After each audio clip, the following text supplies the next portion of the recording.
This conference will now be recorded.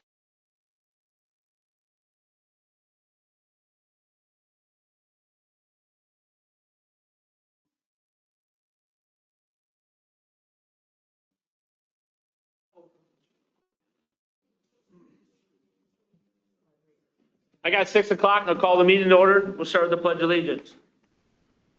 Pledge allegiance to the flag of the United States of America and to the republic for which it stands, one nation, under God, indivisible, with liberty and justice for all. We do have one amendment that we need to change on the council agenda. It's 6A. Ordinance 2026-01 needs to be 02. So that's the only amendment we have to do, the only change on that. I'll make a motion to approve the agenda as amended. Any further discussions? All in favor? Aye. Opposed? Passes 5-0-0. I'll open the public comment portion. Individuals may address the city council about any item of concern. Speakers must state their name and limit the remarks to 3 minutes. I will close the public portion comments and we'll go to the consent agenda. All items listed on the consent agenda are considered routine by council and will be approved by one motion.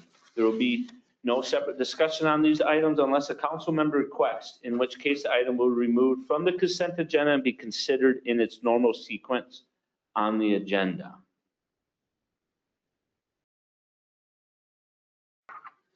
I'll make a motion to approve the consent agenda. I'll second. Any further discussions? We will do roll call because we have that resolution of the Zumbrota Pool fundraising campaign. Bob? Aye. Joan? Aye. Kevin? Aye. Fred? Aye. And I. Passes 5-0-0. Let's do accounts payable. Bob Priege. There's just a couple I wanted to highlight. One of them was 82,390 for Rochester Sand and Gravel for $76,097.59. And the other one I wanted to mention, we approved this, I believe, last month, was a new pickup, number 82,420 to Mosaic Chevy for $47,330.69. Everything else seems quite normal and average. There's no questions. I would make a motion to approve the accounts payable in the amount of $113,133.99. Any further discussions or questions? I guess I just have a quick question for Jeff. Have we gotten the truck yet? Yeah. Is that okay? Couple days. Okay, I guess I haven't seen it, but that don't mean anything, so, perfect. Any further discussions? I think we got a motion in a second, or no? I'll second. Okay, any further discussions? All in favor? Aye. Opposed? Passes 5-0-0. Thanks, Bob. Let's do the public hearing portion. I will open the public hearing portion on ordinance 2026-02 revised animal ordinance. Rob, or Miles? Mr. Rob. Mr. Rob. Yes, so we had direction to work in revising our animal ordinance that we had we started it kind of over the summer and then into this fall. So we have a reworked draft that went through code committee and is here tonight for council. Basic summary of a lot of the changes is that our animal ordinance is pretty outdated. It hasn't been changed really at all since 1982. So a lot of it ended up just being we needed to update it because state laws have changed. So we focused on a lot of licensing. We did some maybe adjustments to some licensing issues that we as a city have when administering dog licenses. We changed, a lot of just the processing of what the ordinance looks like and what needs to be there just in order for the police department to enforce this ordinance and to do so effectively. One of the big changes, we are changing the amount of dogs allowed from 3 to 4. That was a change we thought was okay because we felt as though we have some instances where some people have 4 dogs and that kind of creates a conflict for enforcement. And other than that, it's mostly adding things to changing some habitual barking rules, going to 3 minutes instead of 5 minutes for the amount of time a dog has to continuously bark before a nuisance is issued. And then adding some to prohibited animals and making sure we're regulating that properly because it's pretty bare bones, and we wanted to make sure we didn't get into a situation where someone had a monkey or something. And that was pretty important for code committee as well. So yeah, while we open up for questions on items that we have changed on there, but we basically amended the entire ordinance. Just mostly a lot of it ended up just being restructuring as well too. So. Perfect. Thanks, Miles. Any public comments on the new animal ordinance?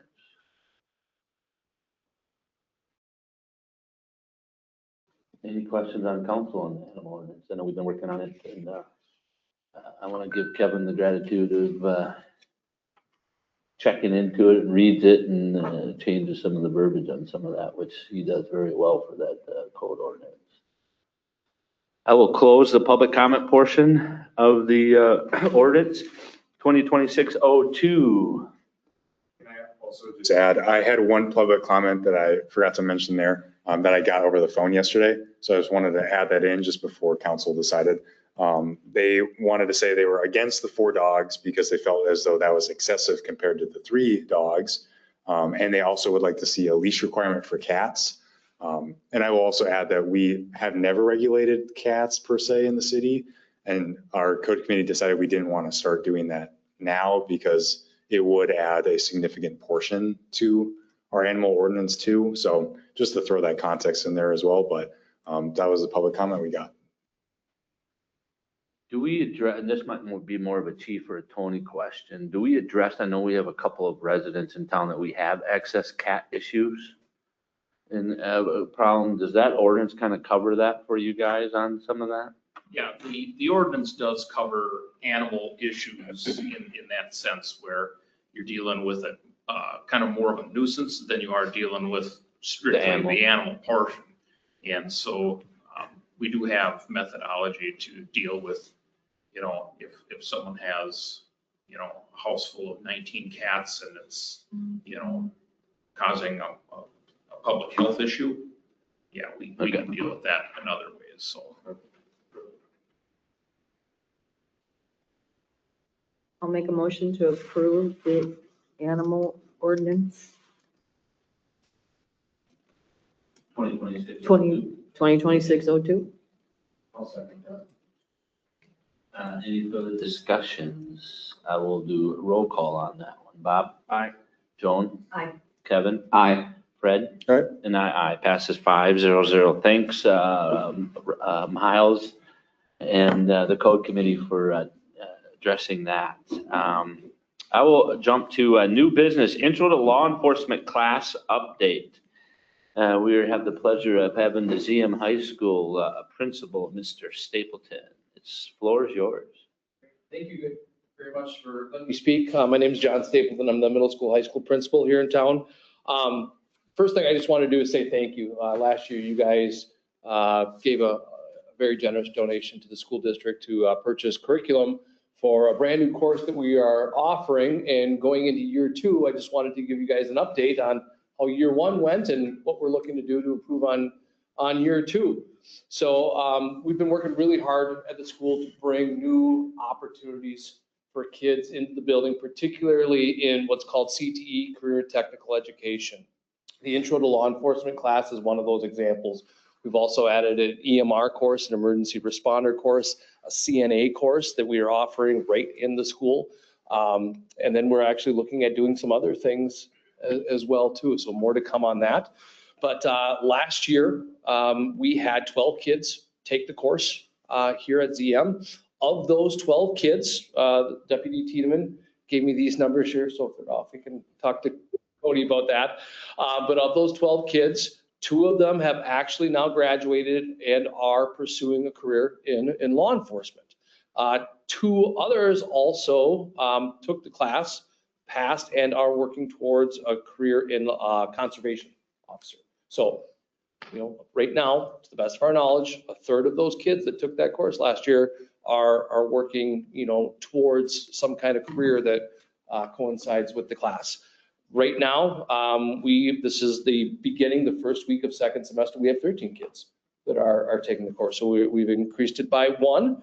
I know Deputy Tiedemann worked really hard last year and is continuing to work really hard to bring in all kinds of different speakers in from local law enforcement, county, state, and the federal level to get these kids all kinds of different perspectives on careers that exist in law enforcement. So we're really lucky to have him working so hard to do that. But, from what I'm hearing from the kids, they're excited about having those opportunities. So once again, I'll just reiterate, thank you guys very much for helping to purchase the curriculum. It's greatly appreciated.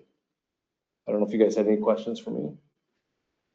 I mean, I know the one I've heard, I've talked or come across a couple of kids that have been in the class and they said it was real helpful and they learned a lot and they kind of like that class, that opportunity to take that. It's kind of the couple of kids that I've taken. I think Sarge, didn't you teach a day or something too at one of it? We're in there. Then as well with the mock crash scenario that we were able to put on for the prom, that was the first time we were able to have those students then work alongside law enforcement to see, okay, in this scenario, what would law enforcement actually do? So they had some great hands-on experience with that as well. I know the EMR group did that with Subrota Ambulance as well. They were partnered up with the EMT or medic during that scenario to see everything they've been learning put in practice. And I like the hands-on too. I think that's good for the kids for the hands-on. So, any more questions on for the principal?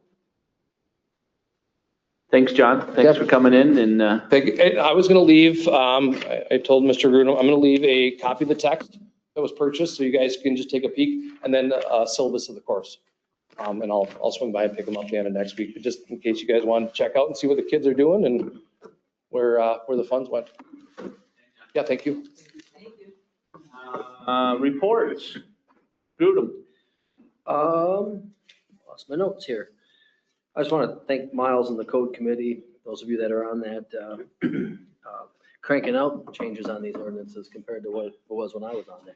So, no, nice job. Appreciate that. We received $1 million congressionally directed spending dollars from Congressman Finstad and Amy Klobuchar and Tina Smith teamed up to get us $1 million for the sanitary district. So we're grateful for that. And we'll be heading up to the Capitol quite a few times coming up to lobby for the rest of the dollars and get this moving. And then just thanks to the public works staff on keeping up with these little 1-2 inch snowfalls. They're out there constantly. So appreciate that. Everything's clean and nice and lots of hard work. So thank you for that. That's it. Perfect. Thanks. Chief? Just update regarding the sergeant position. We did have 2 applicants that applied for the position. And we have interviews scheduled for this upcoming Tuesday. And so hopefully we will be able to walk away with someone to select from that. And we're looking forward to hopefully filling that position. That's all I got. Perfect. Thanks, Chief. Tony, you have anything to add? Jeff? James? Kim? Your W-2s are in your mailbox, so please grab them. Is that it? Miles?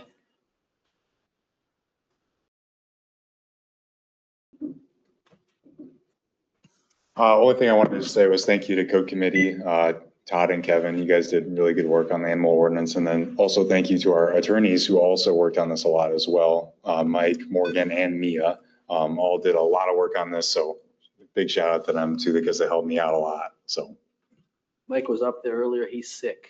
So he wasn't debating whether he was going to be on or not. And I told him he could drop off after the hearing. So. Perfect. That it, Miles? Thank you. I have nothing, Bob. Nothing tonight. Joan? I'd also like to thank the public works guys. They're doing a great job on the roads. Other than that, nothing. Nothing for me. Kevin? Fred? And I also would like to say, like, guys, I know after everybody shovels their sidewalks, you guys go back down and clean that up, and that looks really nice on Main Street for the older people. It doesn't get piled up there, so thank you. Nice job. Perfect. Meeting adjourned.